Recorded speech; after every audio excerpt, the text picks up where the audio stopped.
this evening we shall continue to discuss about Paramattha Satya, or ultimate truth. Ultimate truth is of two kinds. The first is known as Sabhava Satya. The other is Arya Satya.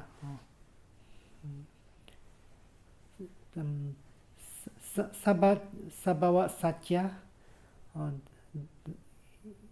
the natural truth consists of the four ultimate realities.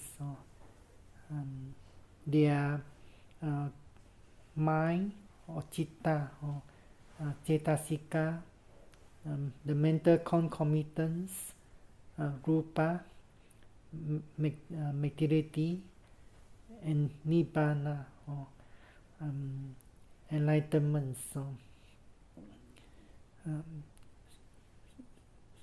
So this from Sabhava Satya is also the truth of the Noble One.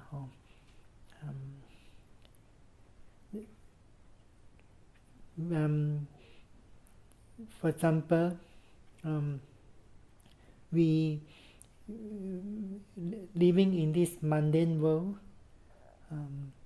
we do come into contact with a present objects.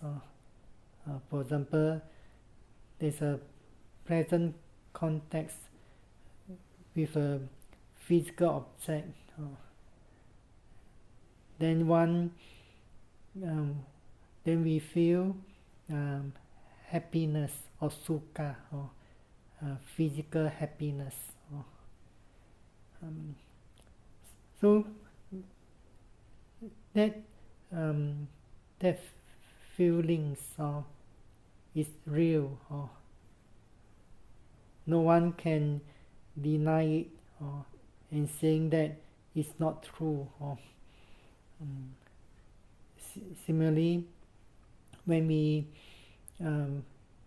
perceive a pleasant mental object, then there's a feeling of mental happiness, somanasa. So this is real. It does exist in the ultimate sense. Or when we come into contact with unpleasant objects, or unpleasant physical objects, then there's a feeling of dukkha or pain, or when there's contact with unpleasant mental object, then there's a rising of domanassa, or unpleasant mental feelings. So all these feelings are real. So in from the point of view of the mundane world, they are real. But if one doesn't develop wisdoms or understanding to see them as they really are, then defilements could be arising. For example, craving could be arising for whatever that's pleasant. Hatred could be arising when there's a painful contact that give rise to painful feeling. So if one doesn't develop wisdoms or understanding, then mental defilements will be arising, and even overwhelming a person. So one must develop wisdoms or understanding. So this, when one develops wisdoms, understanding about this truth, then they could overcome the mental defilements and attain the noble path. So, in other words, the noble one see things as they really are. They see things as they really occur. It's totally different from the worldlings or Putujana in Pali. So as long as we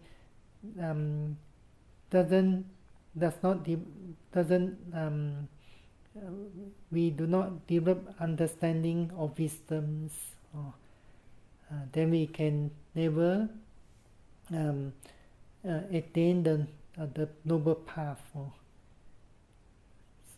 So in other words, to attain the noble path, one must take the subject of meditation. We can say the noble truth as a subject of meditation. So there are four noble truths, Arya Satya. As you know, the noble truth of suffering, and the second, the noble truth of the cause or the origin of suffering, and the third, the noble truth of the cessation of suffering, and the fourth, the noble truth of the path or the way leading to the cessation of suffering. So if one aspires to become a noble one, then one has to take this truth as a subject of meditation. That's why the object of meditation, the object of mindfulness meditation, Vipassana meditation, are known as Chatu Satya Kamathana. Chatu means four. Satya, truth, refers to the four, the noble truth. Kamathana, it means a working place for the mind on any subjects or objects that leads to the mental development, or development in concentration and wisdoms. So during the practice of mindfulness meditation, Vipassana meditation, we take this the natural truth, the mind, and the mental concomitants or mental associates, and materiality, rupa, as the objects of mindfulness meditation. Nibbana is not an object of mindfulness meditation. So, in other words, we take the first noble truth and the second noble truth as objects of mindfulness meditation, Vipassana meditations. Only we take these the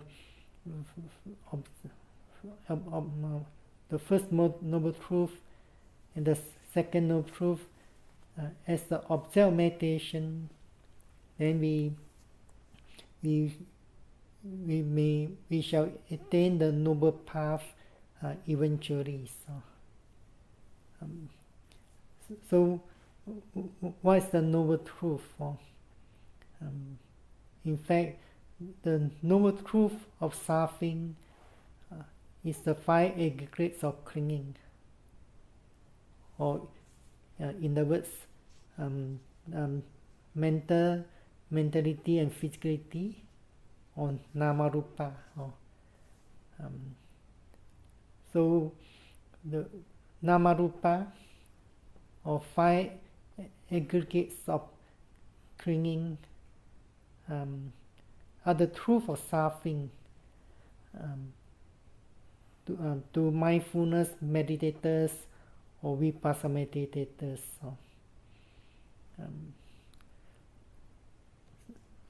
As you know, the 5 aggregates are aggregates of materiality or physicality. The second is the aggregate of feelings or sensation, and the third is an aggregate of perception, and the fourth is aggregate of mental formation, and the fifth is aggregate of consciousness. Or in other words, the first aggregate or aggregate mentality is rupa,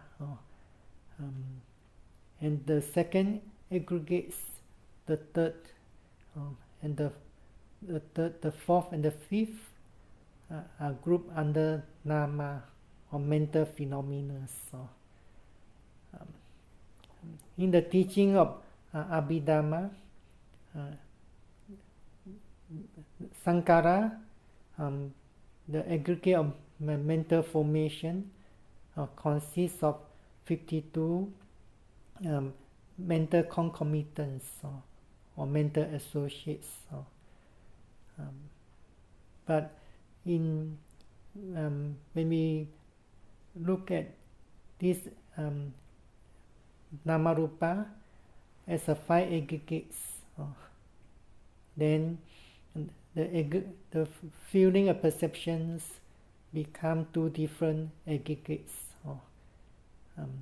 So that's why the aggregate mental formation consists of 50 mental concomitants or mental associates.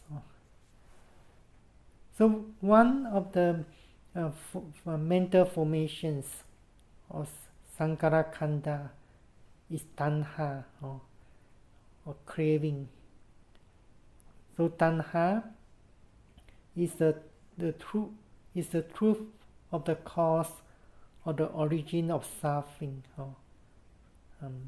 So is it an object of mindfulness meditation, Vipassana meditation as well? When we talk about the truth, it need not be something lofty. If you understand the teaching, the Buddha say craving is the cause of suffering, yet it's one of the truth.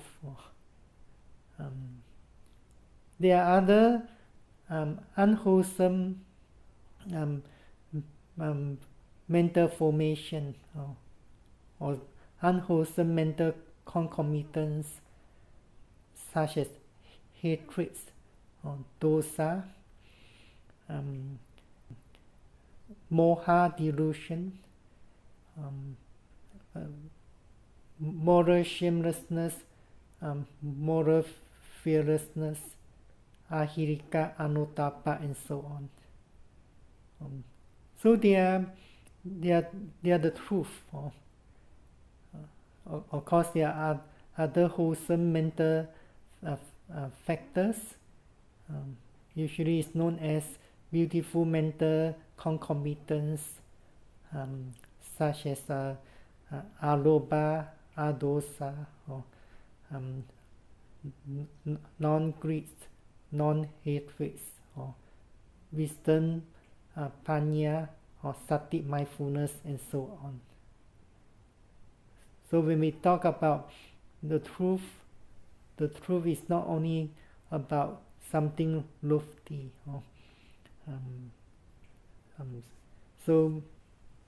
The truth is something that's real. Something is real, not otherwise.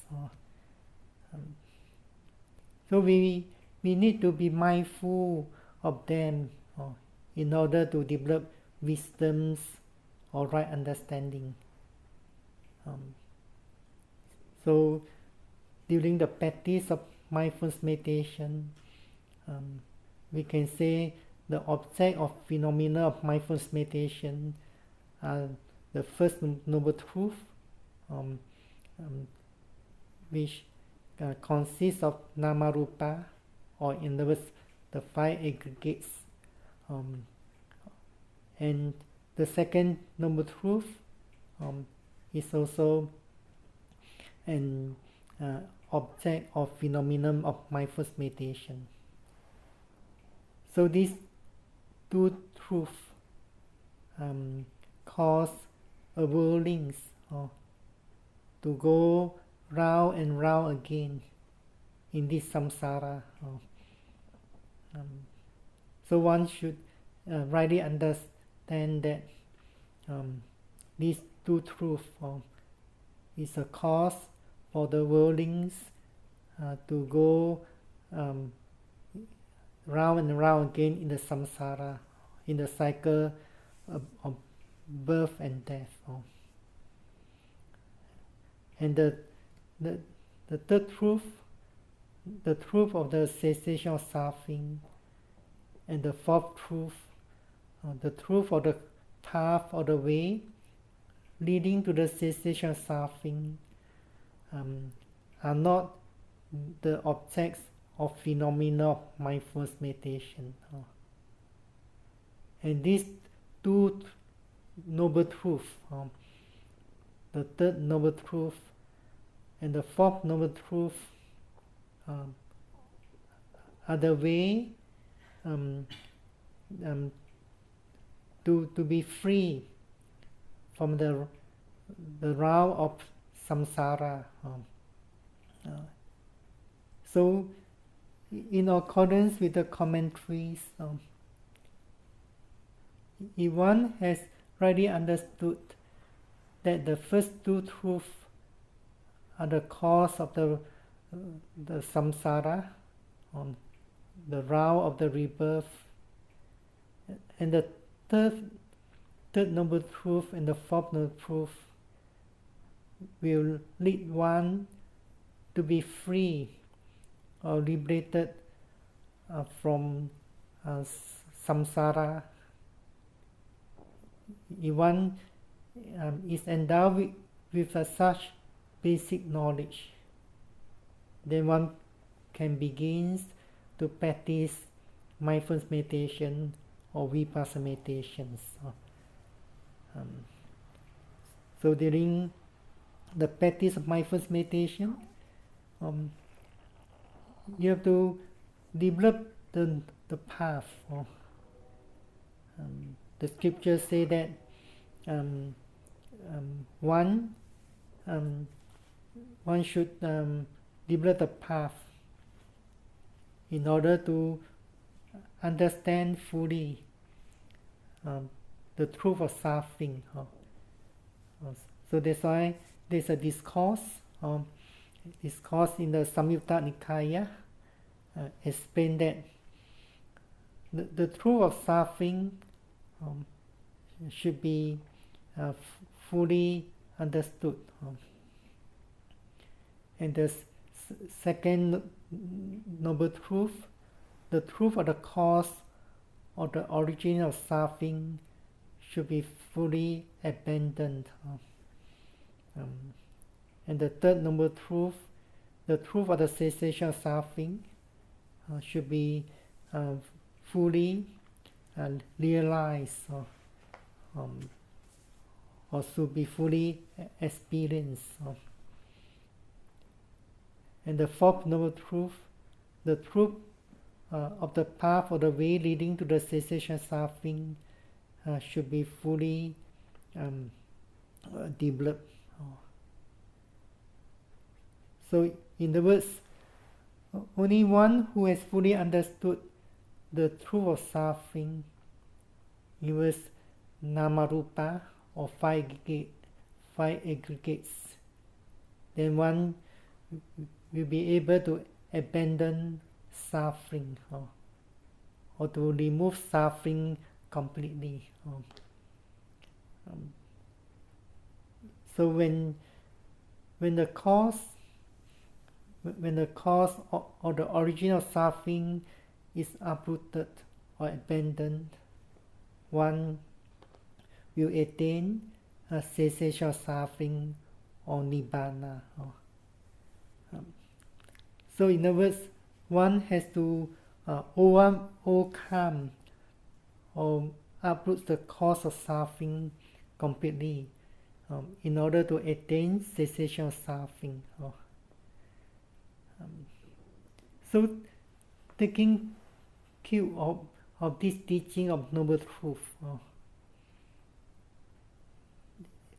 if you apply these teachings of the noble truth in your life, then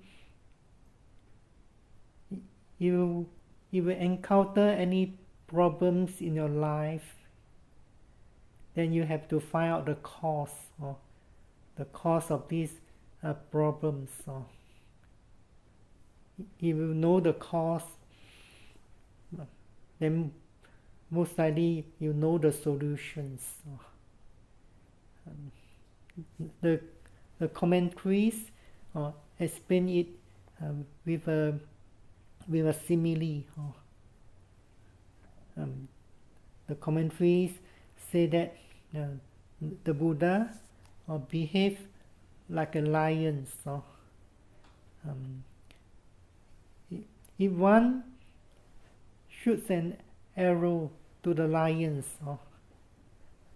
they say the lion will direct all the strength towards the man who is shooting an arrow at them, and not towards the arrows. So similarly, in the teachings of the Buddha taught us to overcome the cause. So the teaching is deal with the cause and not with the fruits.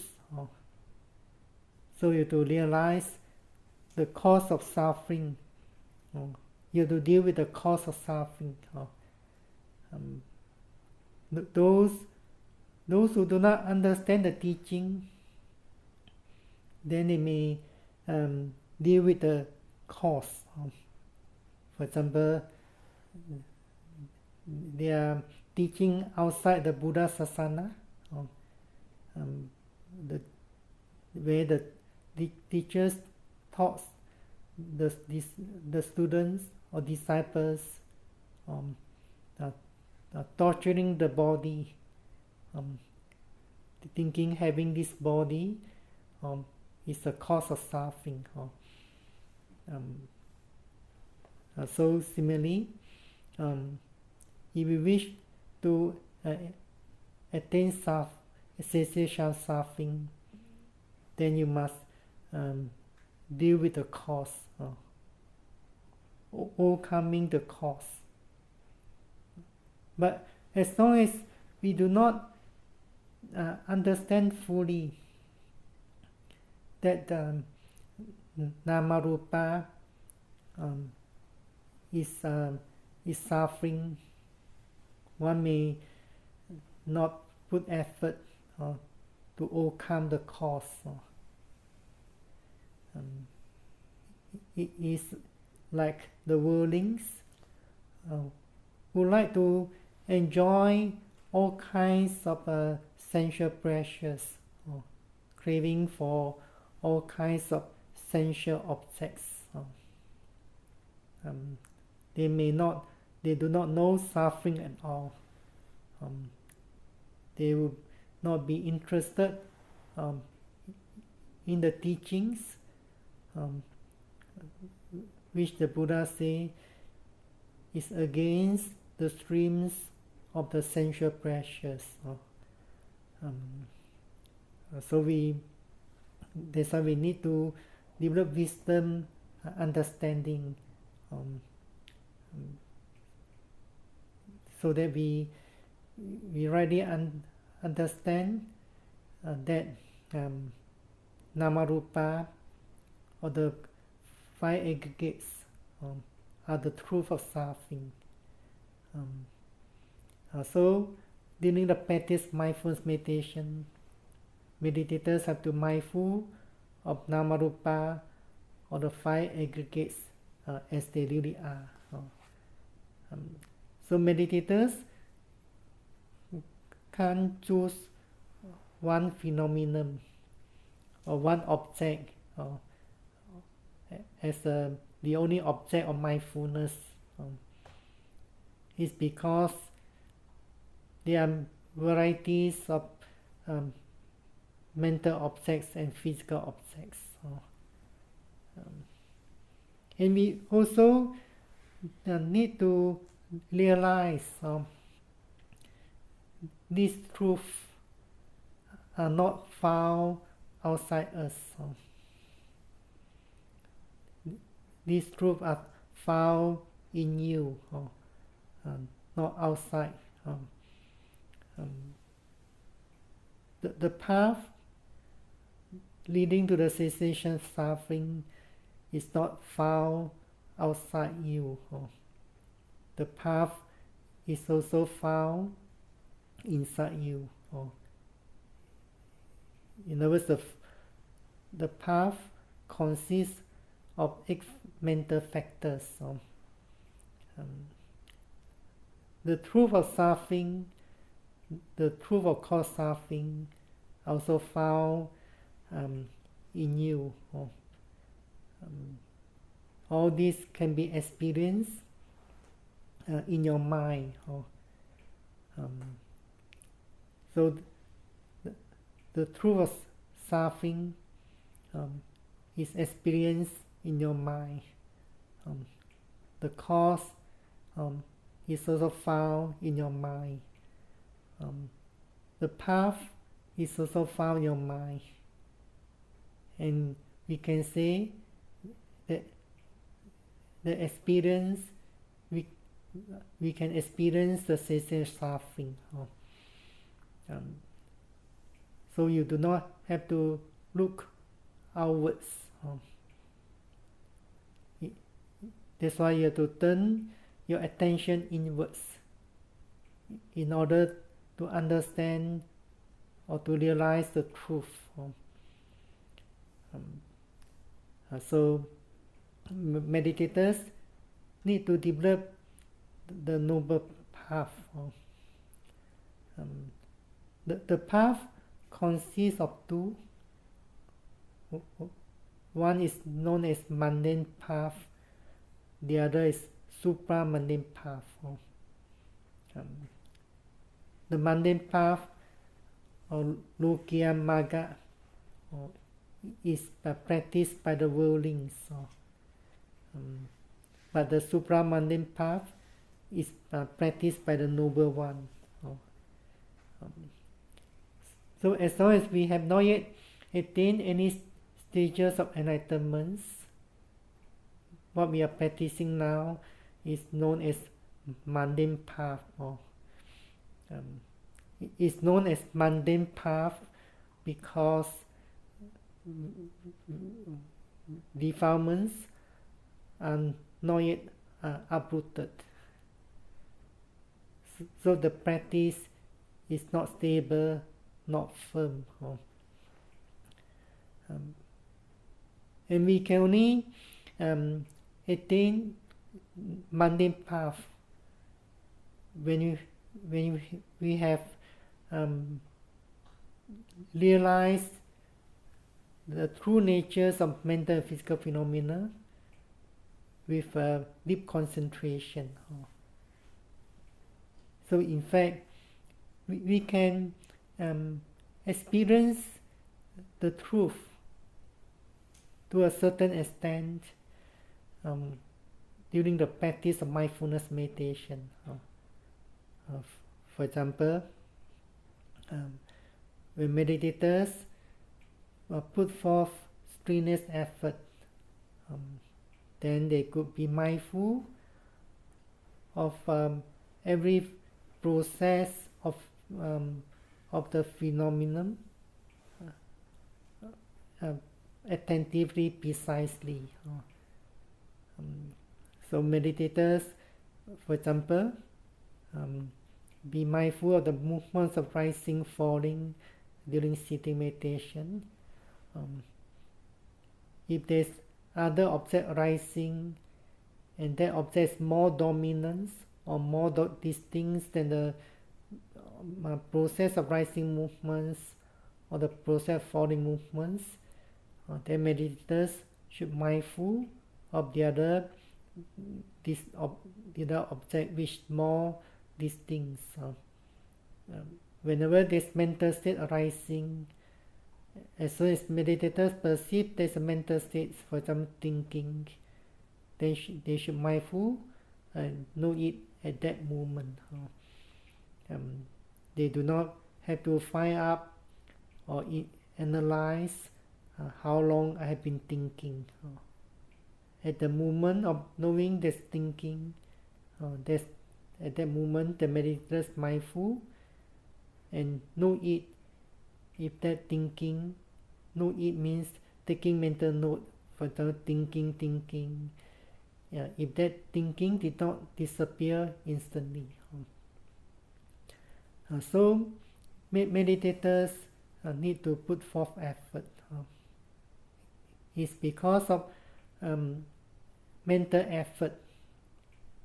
Meditators are able to mindful and note every process object more attentively, precisely. In other words, the mindfulness, you'll be staying with the object from the beginning of the beginning to the middle till the end of that process. Sometimes meditators realizing the object is arising and passing away very instantly, so they could not really perceive what I call the middle process. But sometimes meditators could see the process clearly. For example, when meditators are mindful of pain or note pain, meditators experience the intensity of pain is increasing and then decreasing and then disappear. Sometimes meditators have to mindful and note a process of pain constantly, continuously for a few minutes. At that moment, meditators perceive that pain is keep on changing, getting stronger, getting weaker, then getting slightly stronger again. Then eventually, the pain is subsiding gradually and disappear completely. So when meditators could develop mindfulness constantly, continuously, then gradually meditators you'll be able to attain deeper and deeper concentration. So mindfulness is a cause, or deep concentration is an effect. So what's emphasized here is moment-to-moment mindfulness. As some meditators could not see moment-to-moment mindfulness, then they may have to make use of the mental noting as a tool to develop moment-to-moment mindfulness. So mental noting is quite helpful to develop the mindfulness. But mental noting, for example, mentally state, rising, falling, is not mindfulness. It's merely a tool to lead the mind to the object of meditation. Or in other words, to be more attentive, to be precise on the object meditation. Sometimes the practice is getting better and better. The mind could take note the arising of an object very instantly.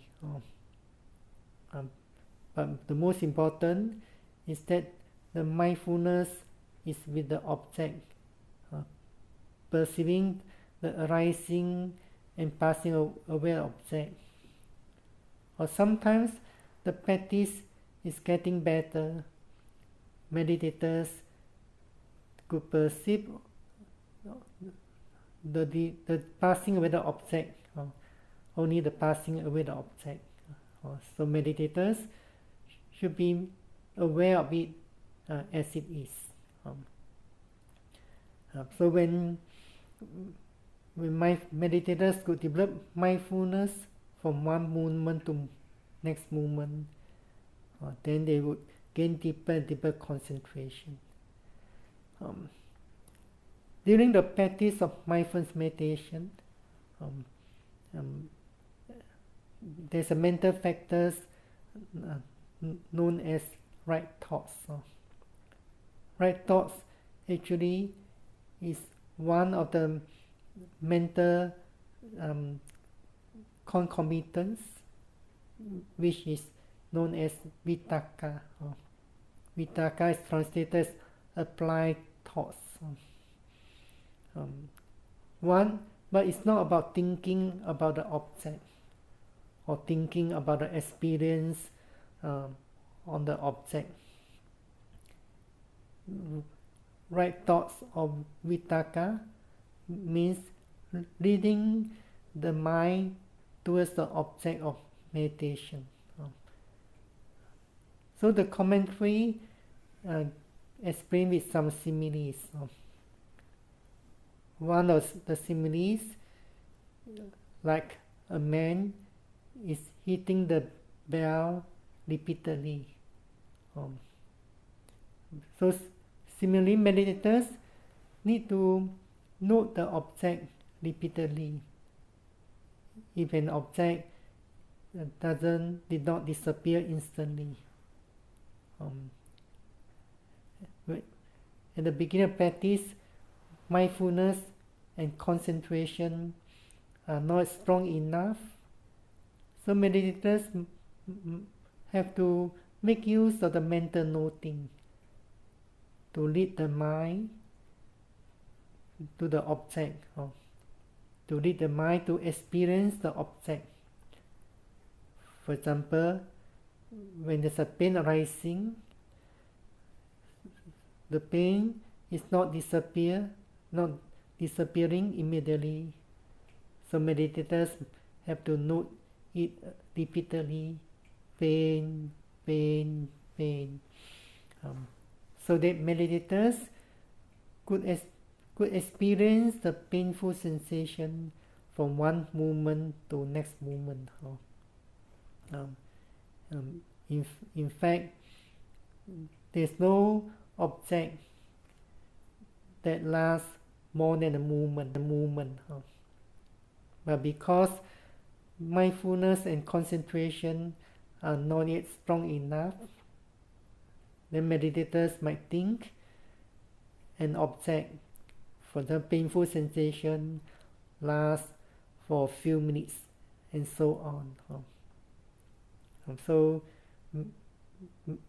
meditators need to lead the mind to the object, for example the pain, again and again. So they need to note pain,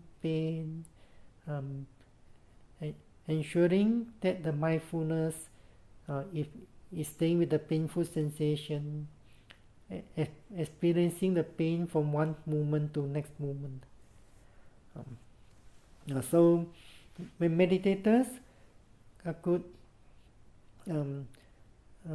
develop mindfulness from one moment to next moment, then they come to realize clearly, first of all, the specific characteristics of the phenomena.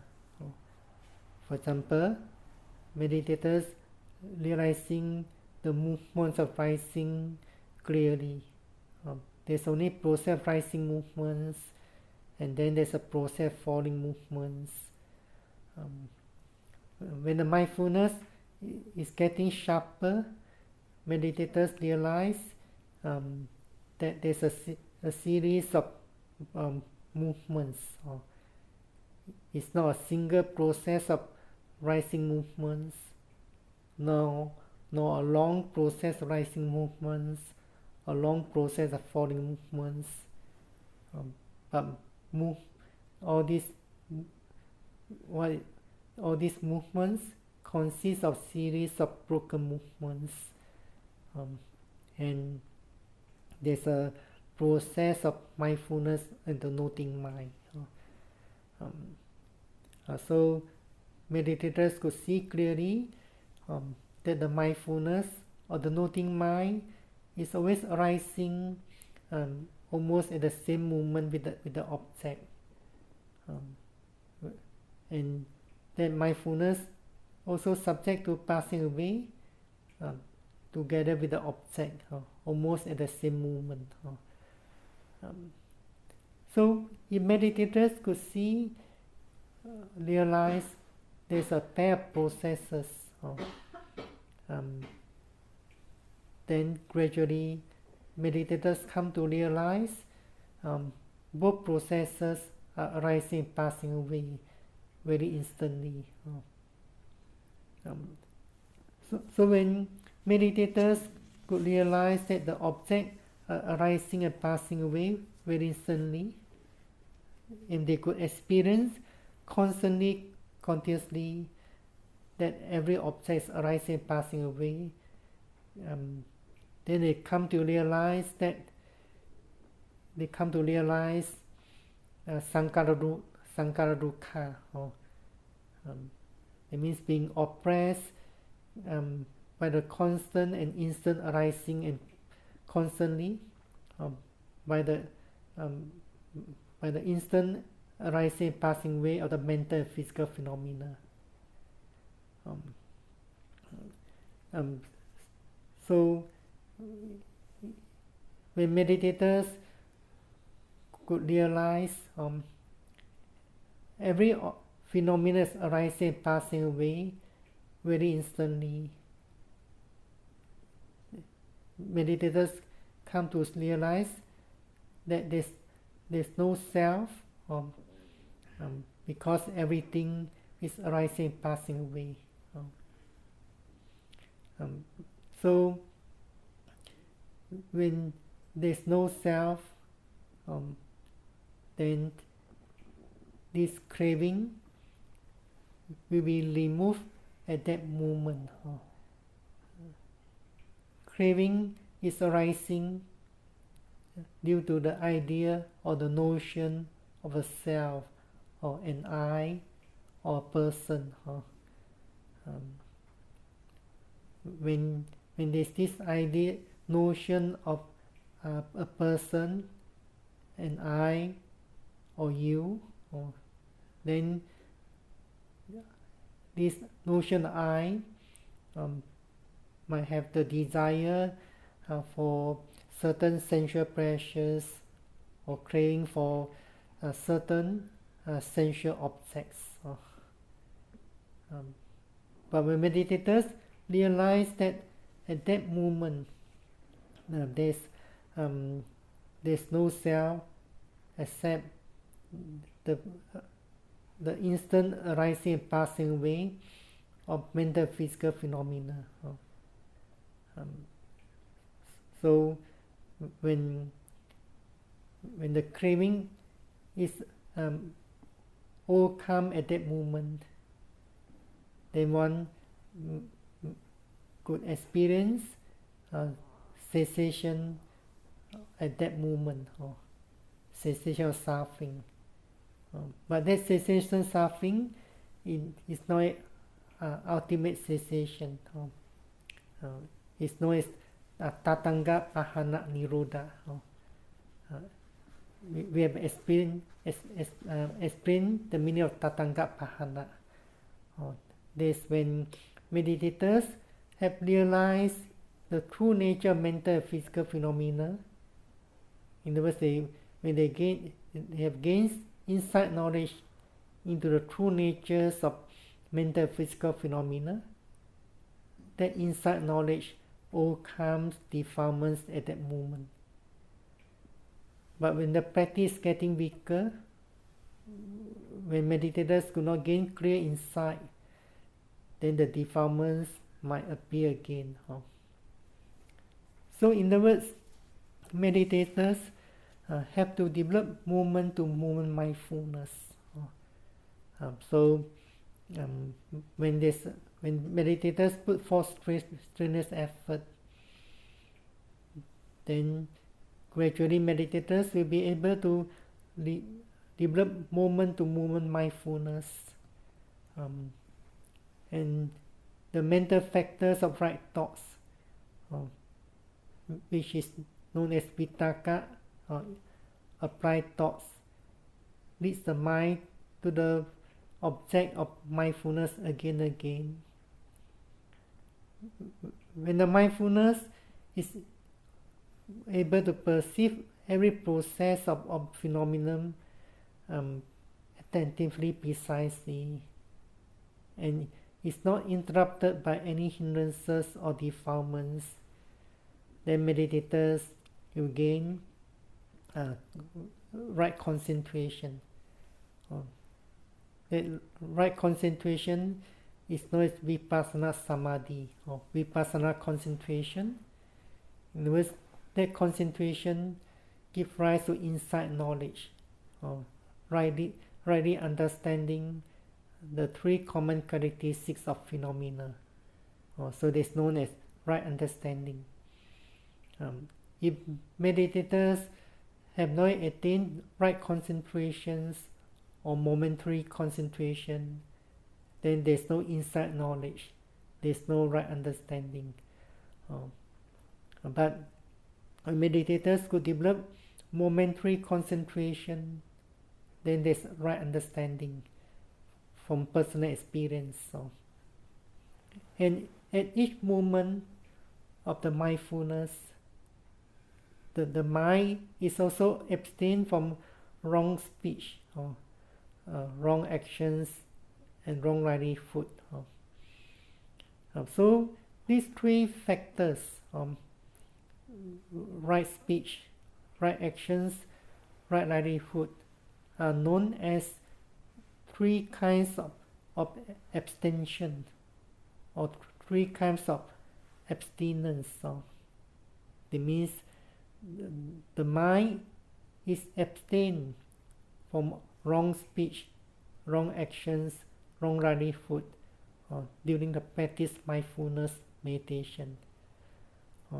So in other words, whenever meditators could develop momentary concentration, then other part of the factors will be arising with this concentration. In other words, when meditators develop mindfulness from one moment to next moment. At each moment, these factors of right effort or right thoughts will be actively working with the factors of right mindfulness. So when the right mindfulness is getting constant and continuous, then there's concentration. When there's right concentration, or in other words, Vipassana Samadhi, Vipassana concentration, so that concentration gives rise to right understanding. And at each moment of mindfulness, these three factors are accomplished, or in other words, the factors of right speech, or right actions, right livelihood. These three factors are known as Sila Magga, or the training in morality. So, in accordance with the explanation of commentary, the commentary say that when a yogi who is accomplished with insight knowledge, seeing or realizing the rapid arising and passing away of all the mental and physical phenomena, so that yogi has developed Lokiya Magga, or mundane path. So that means this Magga Satya, mundane path, has manifested in that yogi. So if meditators have not yet realized rapid arising and passing of mental and physical phenomena, meditators has not yet attained mundane path. In fact, if meditators have not yet realized the three common characteristics of mental and physical phenomena, anicca, dukkha, anatta, impermanence, unsatisfactory, and not self, meditators are not yet on the path of Vipassana meditation. Sometimes we might say that we are practicing Vipassana meditation, but as long as meditators have not yet realized the three common characteristics of mental and physical phenomena, meditators are not yet practicing Vipassana. They are only practicing towards Vipassana meditation. So, in other words, when meditators could realize the instant arising and passing away of the mental and physical phenomena for a period of time, then they come to realize the truth of suffering. So the truth of suffering here means sankhara dukkha. It's not dukkha dukkha or viparinama dukkha. Sankhara dukkha means being oppressed by the constant and instant arising and passing away of mental physical phenomena. So at that time, the cause of suffering is abandoned. So meditators could experience this truth during the practice mindfulness when there's deep concentration, but it's not yet attained the noble path. So meditators have to put forth effort so that they could experience the true nature of mental physical phenomena constantly, continuously, more thoroughly.